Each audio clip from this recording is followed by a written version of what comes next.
Yogi.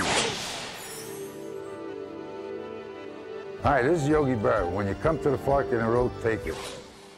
Hall of Famer, catcher, Yogi Berra.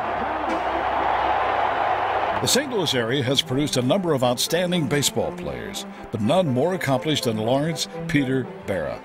Yogi's father, Pietro, immigrated to America from Italy in 1909. Eventually, his wife and two sons followed. On May 12, 1925, Yogi was welcomed into the family. The Berras were a poor family, lived on Elizabeth Avenue on the Hill in South St. Louis. Yogi was bored with school and quit after the 8th grade. He had odd jobs just so he could play baseball. His father knew nothing about baseball, but Yogi's older brothers convinced him to let Yogi play that American game. He grew up across the street from his boyhood friend Joe Garagiola. At age 15, he and Joe went to a tryout with the Cardinals. They offered to sign Joe for $500. They offered Yogi only $300. He said no. Eventually, the Yankees offered Yogi the $500 and signed him. Good move.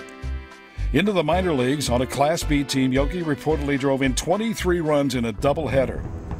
While playing in the minors, he was drafted and went into the Navy. Yogi was there for the historic Normandy invasion in 1944. After the war, Yogi was back in the minors, but it wasn't long before he found himself in Yankee Stadium wearing the pinstripes at age 22. Yogi hit a home run in his first major league at-bat. Swings, and that one's going to leave the ballpark. Well, what do you know? Larry Berra, they call him Yogi. His very first time at the plate in the major leagues against the A's. And what does he do? He hits a home run. He played 18 seasons with the Yankees and became one of the most celebrated players in the history of that great franchise.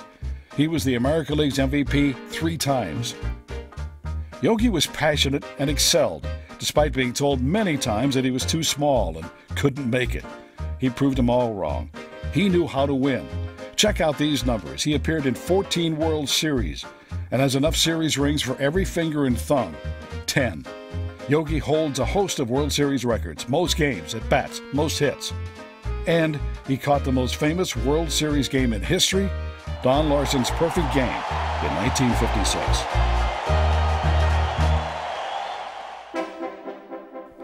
Yogi was called a bad ball hitter. His philosophy was simple. If he could see it, he could hit it. He was a 15-time All-Star. After his brilliant playing career, he managed both the Yankees and the New York Mets. Yogi was inducted into the Baseball Hall of Fame in Cooperstown in 1972. One of his proudest moments was the opening of the Yogi Berra Museum and Learning Center in New Jersey. Without question, one of the best catchers in the history of baseball. Few athletes can be identified by just one name, but Larry Berra can. Just call him Yogi. The St. Louis Sports Hall of Fame welcomes home Yogi Berra. Thank you for this great honor. I wish I could be there with you tonight. The problem is I've been real busy, too busy, throwing out first pitches with the First Lady, riding championship parades. You all know the Yankees won, right? St. Louis always home to me. Growing up, I always wanted to play for the Cardinals, but they didn't want me. So let me congratulate all the other St. Louis Hall of Famers, and let me thank my niece, Lorraine, my sister Josie's daughter, for accepting this honor for me. Thank you for making this night necessary. God bless.